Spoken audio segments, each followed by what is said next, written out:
साथ सुशांत कुमार जुड़े हुए हैं, जो कि बेंगलोर से हैं। और नहीं, बेंगलोर डिस्ट्रिक्ट कॉमन्स के साथ जुड़े हुए हैं, और स्पार्क मैगजीन के फाउंडिंग मेंबर भी हैं। इन्होंने काफी सोवियत एजुकेशन सिस्टम पे काम किया है, उसकी जो बेनिफिट्स थे उसके ऊपर, और उसको एनईपी 2020 से कंपेयर करने की कोशिश की है। काफी अच्छा काम है, आप उनका काम भी पढ़ सकते हैं। वो हमारे साथ आज जुड़े हुए हैं, तो मैं चाहूंगा कि आप अपने आप को अनम्यूट करें और अपनी बात शेयर करें कि कैसे ये जो भी आपने काम किया है एजुकेशन पॉलिसीज को कंपेयर करने का, उसके साथ में जो हमारा देश ये प्राइवेटाइजेशन और सेकुलराइजेशन की तरफ बढ़ रहा है, तो उससे जुड़ी हुई क्या एक्सपीरियंसेस आपके रहे हैं और क्या समस्याएं आ रही हैं इसके साथ में। मेरा नाम सुशांत, क्या सुशांत है। साथ में? हाँ जी, हाँ जी। मैं बिहार से हूँ और अभी बेंगलोर में पढ़ाई कर रहा हूँ, और यहाँ पे जो है स्टूडेंट यूनियन सबके साथ काम कर रहा हूँ और स्पार्क मैगजीन का मेंबर। तो एजुकेशन के माफ बारे में। माफ हाँ। कीजिएगा, आप थोड़ा सा कैमरा। हाँ, अभी ठीक है। हाँ, हाँ, ठीक है। अभी ठीक है। हाँ, आप अभी बोलिए। तो एजुकेशन के बारे में जो सबसे पहली चीज है कि हम लोग जो सामान्य समझ थ्योरी के बारे में बात में देखा जाए तो लोग ये मानते हैं कि जो है एजुकेशन में हम लोग कुछ नॉर्मल स्किल्स सीखेंगे जो कि जिंदगी में काम आ सके।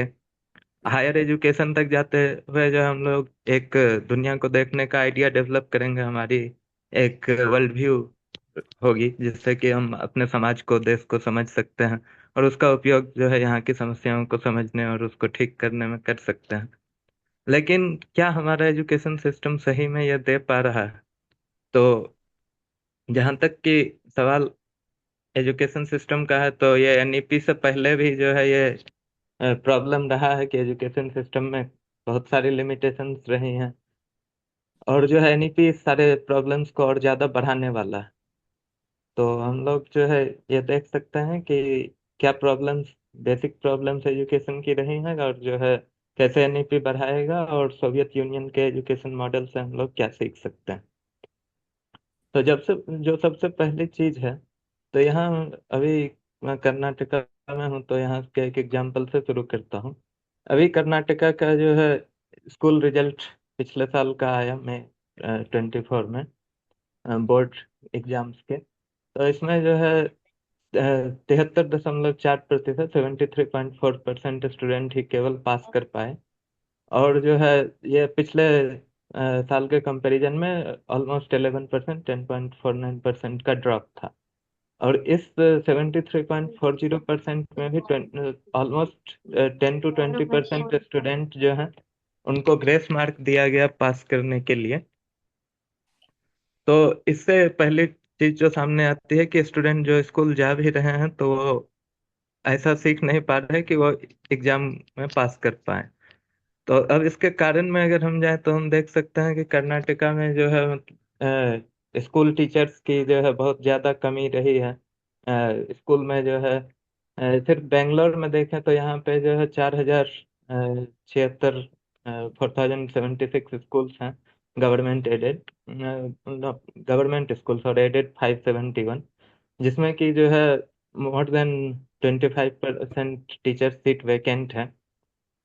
और जो पीयू कॉलेज हैं उसमें जो है more than 80% teacher seat vacant है। कुछ जगहों पे गेस्ट टीचर्स हैं, कुछ जगहों पे नहीं है। कोर्स हर साल शुरू हो रहा, लेकिन जो है सब्जेक्ट्स के टीचर नहीं हैं। जैसे कि यहाँ पे बीबीएमपी के अंदर जो है 6 डिग्री कॉलेज आते हैं, जिसमें कि लगभग 2,000 स्टूडेंट पढ़ते हैं। और जो है उसमें एक भी परमानेंट टीचर नहीं है। इस साल जब सेशन शुरू हुआ तो डेक्कन हेराल्ड में न्यूज था कि जो है बेंगलोर के सिर्फ पीयूसी ही नहीं बल्कि जो गवर्नमेंट कॉलेज बैचलर्स मास्टर्स के हैं वहाँ भी बहुत सारे कोर्स शुरू करने पड़े, जिसमें कि जो है टीचर उस कोर्स को पढ़ाने के लिए कोई नहीं था। तो ये टीचर का नहीं होना एक प्रॉब्लम है। इसके अलावा जो दूसरा बड़ा प्रॉब्लम है कि सफिशिएंट फंड जो है गवर्नमेंट एजुकेशन में, अगर हम लोग देखें तो बहुत साल से स्टूडेंट डिमांड करते आ रहे हैं कि जो है बजट का 10वां हिस्सा शिक्षा पे खर्च होना चाहिए। ये नारा जो है हम जब बचपन में थे तब भी सुने थे और जो है अभी तक सुनते आ रहे हैं। बहुत सारे एजुकेशन कमीशन, जैसे कि डीएस कोठारी कमीशन जो था, उनका रिकमेंडेशन था कि एजुकेशन में मिनिमम 6% खर्च किया जाना चाहिए और इसको जो है हर साल बढ़ाना चाहिए। लेकिन जो है तब से लेके आज तक जो है 86 से लेके आज तक जो है वो कभी भी 6% नहीं हुआ। मैक्सिमम कभी 4 गया, लेकिन जो है जनरली 3 के करीब, 3%, 3.1, कभी 3.3, मैक्सिमम 14-15 के अराउंड था। फिर इस साल जो है 2.9% रहा। और स्टेट्स भी ऐसा ही कर रहे हैं। रिकमेंडेशन ये था कोठारी कमीशन का कि स्टेट भी जो है मिनिमम 6% खर्च करें। लेकिन जो है सारे स्टेट्स का डेटा अगर हम देखें तो यह जो है मतलब 90s के आसपास 3%, और कुछ स्टेट्स वेस्ट बंगाल और बिहार, केरल में 4 के आसपास भी थे। लेकिन जो है वो लगातार घटते हुए अभी जो है बजट में जो है अराउंड 1.5 1.7% स्टेट से लोकेट कर रहे हैं। और अगर 2 साल के बाद जब एक्चुअल एस्टिमेट मिलता है तो हम देखते हैं कि वह बजट भी पूरा खर्च नहीं किया गया, उसमें से भी बहुत सारे पैसे लौटा दिए गए। और जो भी किया गया तो उसमें जो है ज्यादातर टीचर्स के सैलरी देने में और कुछ जो अलग अलग गवर्नमेंट प्रोग्राम्स हैं दिखाने के लिए वो करते हैं, तो उसमें खर्च किया गया। और जो है स्टूडेंट के एजुकेशन के फंडामेंटल प्रॉब्लम्स, एजुकेशन करिकुलम को कैसे ज्यादा साइंटिफिक बनाया जाए, इन सब चीजों पे जो है कोई खर्च नहीं किया गया। अब आगे हम लोग ये देख सकते हैं कि एजुकेशन सिस्टम में प्रॉब्लम पहले से रही है, जो कि दिनों दिन बढ़ती जा रही है। इसका सबसे ज्यादा इफेक्ट किस पे पड़ता है? तो एजुकेशन जो है वो जनरली माना जाता है कि क्लास रिप्रोडक्शन का एक टूल है, कि शिक्षा जो है वो जो रूलिंग क्लास है उसके आइडियोलॉजी को रिप्रेजेंट करती है। और जो है वो उनका मोटिव ये होता है कि जो जिस क्लास में है उसी में रहें। जो अपर क्लास है वो ज़्यादा अच्छा हायर एजुकेशन लें, वो आगे रिसर्च में आए, बड़ा काम करें। जो लोअर क्लास में है वो एक सफिशिएंट डिग्री 10th करके जो नौकरी करने में लग जाएं और जो है अपने ही क्लास में बने रहें। और जो है ये चीज जो है प्राइवेटाइजेशन के साथ बढ़ी है। और इंडिया में ये सिर्फ क्लास नहीं, कास्ट के साथ भी जुड़ी हुई है। जैसा कि हम लोग देखते हैं जो भी बड़े गवर्नमेंट इंस्टीट्यूशंस हैं, आईआईटी, आईसर, आईआईएम, वहाँ पे इनरोलमेंट रेशियो, एक तो जो हमारा कॉन्स्टिट्यूशन रिजर्वेशन देता है रिप्रेजेंटेशन के अधिकार के लिए, उससे कम लिया जा रहा है। और जो लिया जा रहा है उसमें से भी ज्यादातर जो है प्रॉब्लम्स, फाइनेंशियल प्रॉब्लम, इंस्टीट्यूट में डिस्क्रिमिनेशन, इन सब कारणों से छोड़ दे रहे हैं। जैसा कि डिस्क्रिमिनेशन का एक एग्जाम्पल हमने रोहित वेमुला के केस में देखा कि उन्हें सुसाइड करना पड़ा। इसके अलावा ना सिर्फ स्टूडेंट्स, फैकल्टीज में भी जो है रिप्रेजेंटेशन कास्ट का नहीं रहा है। और जनरली अपर क्लास और ब्राह्मण सवर्ण लोग ही जो है वो फैकल्टीज रहते हैं। जो भी पिछला यूजीसी डेटा था वो भी बताता है कि मोर देन 70%, अराउंड 80% जो है सवर्ण लोग फैकल्टीज में हैं। और जो ओबीसी या एसटी कम्युनिटी के लोग असिस्टेंट प्रोफेसर हैं उनका प्रमोशन टाइम से नहीं होता, और जो है वो लोग ऊपर तक पहुंच नहीं पाते। 90% से ज़्यादा यूनिवर्सिटीज के वीसी जो हैं वो जो है डोमिनेंट क्लास से आते हैं, सवर्ण।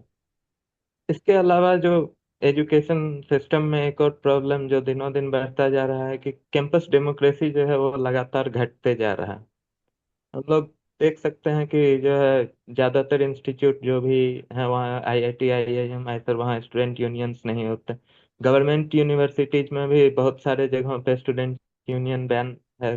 कुछ जगहों पे जो है बैन नहीं भी है, लेकिन कोई भी एसएससीए एनआरसी के टाइम हमने देखा कि जो भी स्टूडेंट प्रोटेस्ट में थे उन लोगों पे लीगल एक्शन और भी बहुत तरह के प्राइवेट इंस्टीट्यूशन में जो है सबको फॉर्म भरवाया जाता है कि हम किसी तरह के पॉलिटिकल काम में भाग नहीं लेंगे। जबकि हायर एजुकेशन इंस्टीट्यूट, यूनिवर्सिटी का कॉन्सेप्ट ही ये था कि लोग वहाँ फ्री आइडिया के लिए रहेंगे, लोग डिस्कशन करेंगे, नए आइडियाज आएंगे, उसके लिए जो है संघर्ष करना सीखेंगे।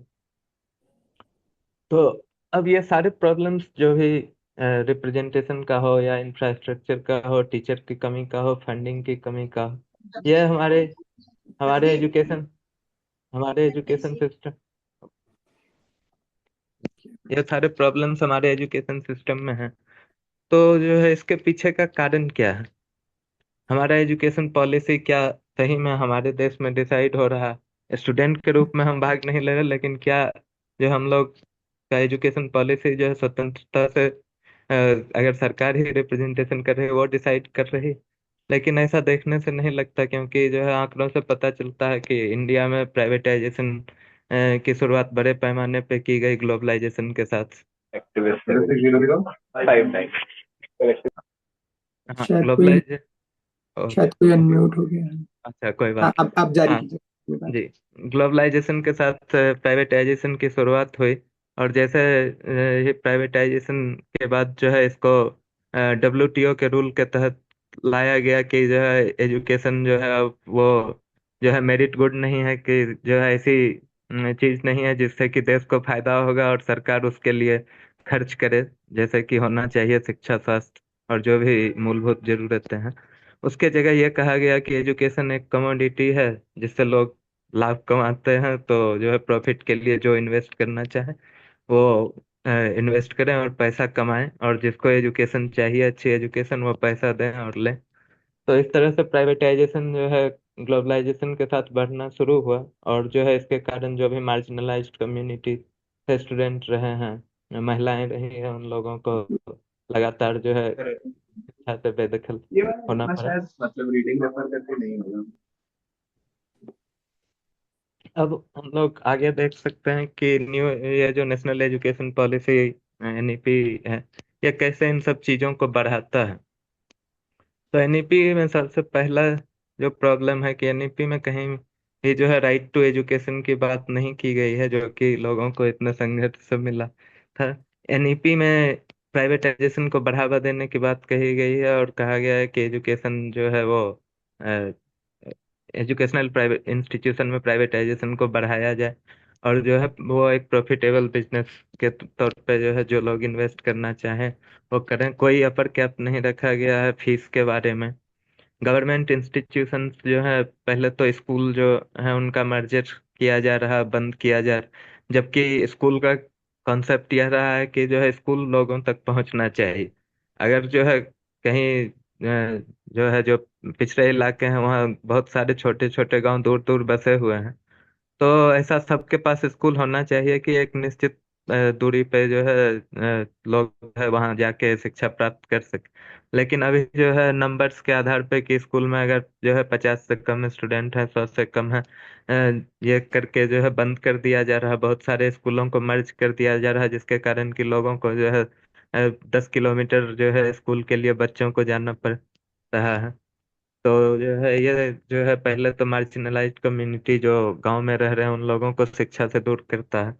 फिर जो है प्राइवेटाइजेशन के कारण जो है दिनों दिन बढ़ते फीस के कारण जो है बहुत से लोग जो कुछ पहले से पढ़ रहे हैं उनको ड्रॉप आउट करना पड़ रहा है। और जो है ये सारा कुछ किया जा रहा है ताकि लोग जो है जो गरीब तबके से हैं, मार्जिनलाइज्ड कम्युनिटी से हैं, वो बीच में शिक्षा छोड़ के जो है सस्ते मजदूर बन जाएं। अगर जो है पूरी शिक्षा रहेगी तो वो जो है मतलब अपर जो अच्छे जॉब है उसमें चले जाएंगे। एनईपी में जो है प्राइवेटाइजेशन को बढ़ावा देने के अलावा पब्लिक फंडिंग को कम करने के बारे में कहा गया है। यूनिवर्सिटीज को कहा जा रहा है कि जो है यूजीसी जो ग्रांट देता था तो उसको धीरे धीरे बंद किया जाएगा, आप लोग जो है अपना फंडिंग खुद से जुटाइए। यूजीसी के जगह पे जो है एनआरएफ बनाया जा रहा है, जो कि जो है ऐसा संस्था होगी जो लोन देगी यूनिवर्सिटीज को और जो कि बाद में रिटर्न करना होगा। तो इससे जो है एक तो ये है कि गरीब तबके के लोग जो हैं वो शिक्षा प्राप्त नहीं कर पाएंगे। दूसरी चीज जो है वो ये होगी कि जो फंडामेंटल रिसर्च है, हर रिसर्च जो है वो ना तो तुरंत सोसाइटी में अप्लाई होता है, ना ही तुरंत प्रॉफिटेबल दिखता है। लेकिन जो है उसमें फंडिंग कम हो जाएगी, और जो है जो प्रॉफिटेबल है उसमें सिर्फ ज्यादा खर्च किया जाएगा। ये हम लोग अभी भी देख सकते हैं, जैसे जैसे एनईपी अलग अलग स्टेट्स में बैकडोर से भले कह के लागू नहीं करें, या जिस तरीके से भी करें, या सेंट्रल यूनिवर्सिटीज में करें, रिसर्च इंस्टीट्यूट्स में, तो जो फंडामेंटल रिसर्च से रिलेटेड प्रोजेक्ट्स की फंडिंग कम हो रही है, जो तुरंत इंडस्ट्री के काम में आ जाए बस उसके लिए खर्च किया जा रहा है।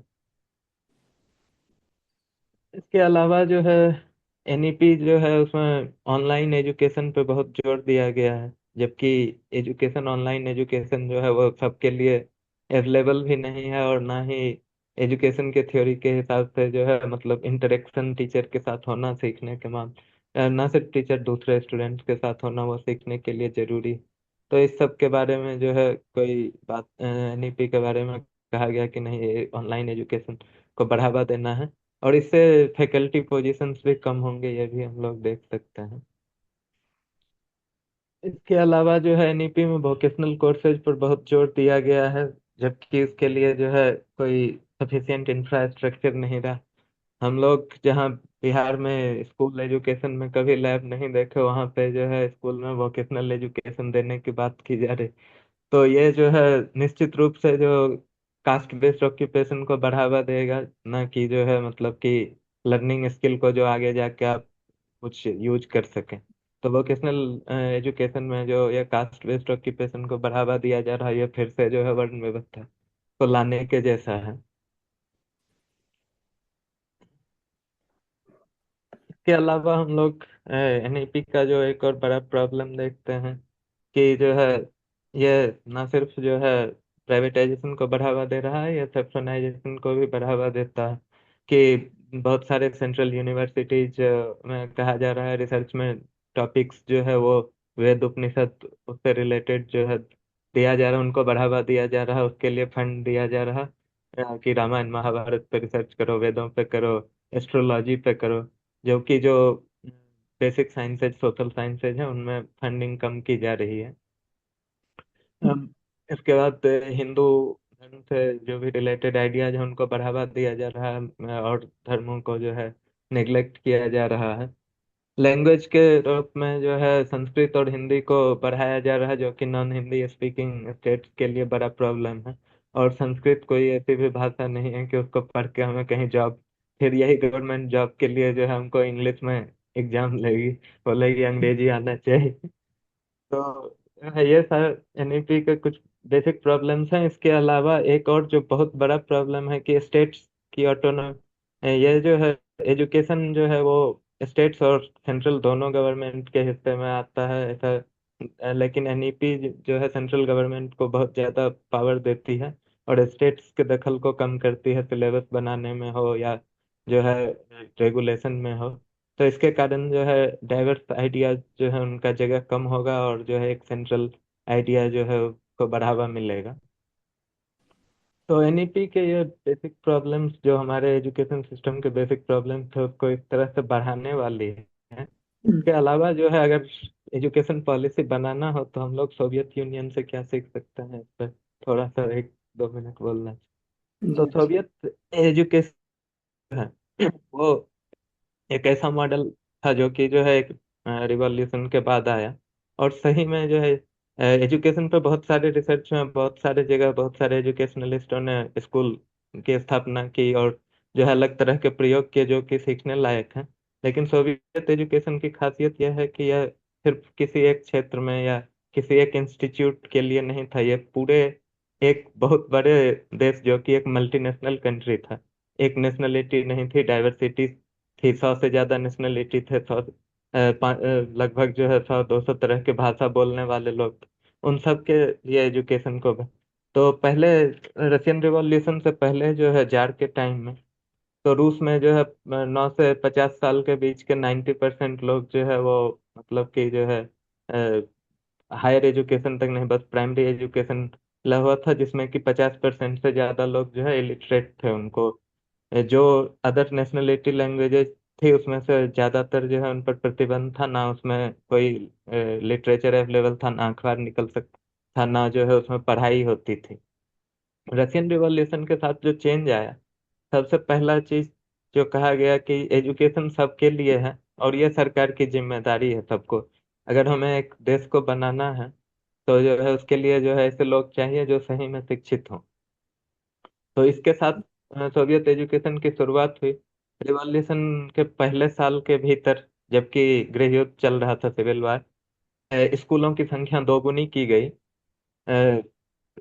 रिवॉल्यूशन के 15 साल के भीतर जो है 100% अटेंडेंस तक पहुंच गया, जो कि जो है अ, उससे पहले सोचा नहीं जा सकता था। जो भी गवर्नमेंट से रिलेटेड लोग थे एजुकेशन पे, वो घर घर जाके बच्चों के बारे में एज क्या है, किस जगह पे रहते हैं, तो उससे रिलेटेड सारी जानकारी, कौन सी भाषा बोलते हैं, प्राप्त करते थे। और उनको जो है स्कूल में एडमिशन दिलाते थे। और जो है एजुकेशन पूरी तरह से फ्री थी, सबके लिए थी। इसके अलावा जो लोग पहले नहीं पढ़ पाए थे, जब सुविधा नहीं थी, तो वर्कर्स के लिए, एडल्ट लोगों के लिए, उनके लिए जो है एजुकेशन की शुरुआत की गई। वर्कर्स जो भी थे, उनको जो है फुल पेड लीव मिलता था, कि वो अगर पढ़ना चाह रहे हैं, स्कूल जा रहे हैं, तो जो है उनको काम का पैसा भी मिलता था। ऐसा नहीं था कि अगर जो है पढ़ना है तो फिर खाने के लिए नहीं रहेगा। जो है इसके अलावा जो है, जो भी बहुत सारी लाइब्रेरीज बनाई गई, बहुत सारे कॉमन हॉल बनाए गए, जहाँ पे रेडियो टीवी पर एजुकेशन रिलेटेड प्रोग्राम आते थे, लिटरेसी से रिलेटेड, ताकि जो लोग हैं जो कि स्कूल नहीं जा पाए पहले, वो सीख सकें। इसके अलावा जो है, एक सोवियत एजुकेशन का जो बहुत अच्छा चीज रहा, वो वोकेशनल ट्रेनिंग रहा। और वो एनईपी के जैसा नहीं था। वहाँ स्टूडेंट्स जो थे, स्कूल के साथ जो है बहुत सारे लेबोरेटरी वर्कशॉप अटैच्ड होते थे। और स्टूडेंट वहाँ पे कोई भी काम सीख सकते थे, जो कि उनको आगे जाके उपयोग में आए। और उससे जो है, दूसरी चीज जो होती थी, कि जो ये शिक्षित वर्ग और मजदूर वर्ग के बीच जो भेदभाव होता है, कि अगर नहीं पढ़ोगे तो मजदूर बन जाओगे, ऐसा लोग बोलते हैं, तो हम्म। इसको जो है मतलब ये कम होता था। स्टूडेंट काम के महत्व को समझते थे। हम्म। इसके बाद जो है, इसमें जो है हायर एजुकेशन इंस्टीट्यूट्स जो थे, उनका बड़े बड़े इंडस्ट्री उस सब के साथ जो है मतलब कोलेब्रेशन होता था, कि स्टूडेंट वहाँ जाके जो है प्रैक्टिकल स्किल सीख सके, जो साइंस पढ़ रहे हैं, इंजीनियरिंग पढ़ रहे हैं, उसको डायरेक्ट अप्लाई कर सकें। और उनके लिए उनको जो है पैसा भी दिया जाता था, स्टूडेंट जो कुछ घंटे जाके वहाँ प्रैक्टिस करते थे। इसके अलावा जो है सारे जो भी हायर एजुकेशन थे, उनमें पढ़ने वाले स्टूडेंट्स को फेलोशिप दिया जाता था, पैसे, ताकि जो है मतलब अगर वो कोई कंटिन्यू करना चाह रहा है एजुकेशन, तो उसको दिक्कत नहीं हो। सारे engineering, medical courses, vocational courses, higher education in science, social science, सब कुछ फेलोशिप के साथ था। और जो बहुत सारी नेशनलिटीज थे, उनपे हमारी तरह थ्री लैंग्वेज फार्मूला ने कहा गया, उनके नेशनलिटी और लैंग्वेज का सम्मान किया गया। जो लैंग्वेजेस जो उससे पहले तक लिखी नहीं जा सकती थी, जैसे 50 से ज्यादा भाषाएं रूस के बहुत सारे एरिया में बोले जाते, बहुत के तो बोलने वाले 1000 से कम थे। उन सारे लैंग्वेजेस को के लिए स्क्रिप्ट बनाया गया, उनमें अखबार शुरू किया गया, जो वहाँ की लोक कथाएं थी उनको पब्लिश किया गया। वहाँ के बच्चों के को स्कूल में एडमिशन कराया गया, और उनके खुद के भाषा में सिखाया गया। रिवॉल्यूशन के पहले 10 साल के अंदर ही जो है, रूस में 70 से ज्यादा भाषाओं में पढ़ाई होती थी, और जो है 104 से ज्यादा भाषाओं में स्कूल टेक्स्ट बुक अवेलेबल थे। और जो कि आगे जाके वर्ल्ड वार के टाइम तक जो है रूस में बोले जाने वाले लगभग सभी भाषाओं में पढ़ाई होने लगी, और सभी भाषाओं में किताब, अखबार, सब कुछ जो है उपलब्ध था। और इससे ये हुआ कि रूस के जो सेंट्रल एशिया वाले पार्ट थे, जहाँ लिटरेसी, कजाकिस्तान, तुर्कमेनिस्तान, इन एरियाज में 0.5, 0.6% थे। वहाँ भी जो है वर्ल्ड वार के टाइम 1945 तक जो है ऑलमोस्ट फुल लिटरेसी आ गई, और जो है सभी बच्चे स्कूल जाने लगे। एडल्ट जो हैं, उनके लिए वो भी लिटरेट हो गए। और जो है फाइनल चीज, जो कि सोवियत एजुकेशन का एक और अच्छा ये रहा, जो कि हम लोग यहाँ के एजुकेशन में देखते हैं, कैंपस डेमोक्रेसी नहीं है। वहाँ स्टूडेंट्स, स्कूल में भी जो है स्टूडेंट सोवियत होते थे, जहाँ बच्चे जो है वो करिकुलम डिसाइड करने में भी पार्ट लेते थे, और जो है टीचर्स से पढ़ाने के तरीके, और जो है उस सब पे जो है उनकी जो समस्याएं थी डायरेक्ट डिस्कस करते थे। हायर एजुकेशन जो भी इंस्टीट्यूट थे, वहाँ स्टूडेंट्स यूनियन थे, जो उनके डिमांड्स को रिप्रेजेंट करते थे। हम्म। तो अ, इसमें हाँ, चलिए अ, अब खत्म करते हैं। ये सोवियत हाँ एजुकेशन एक पॉलिसी के लिए अच्छा एग्जाम्पल है।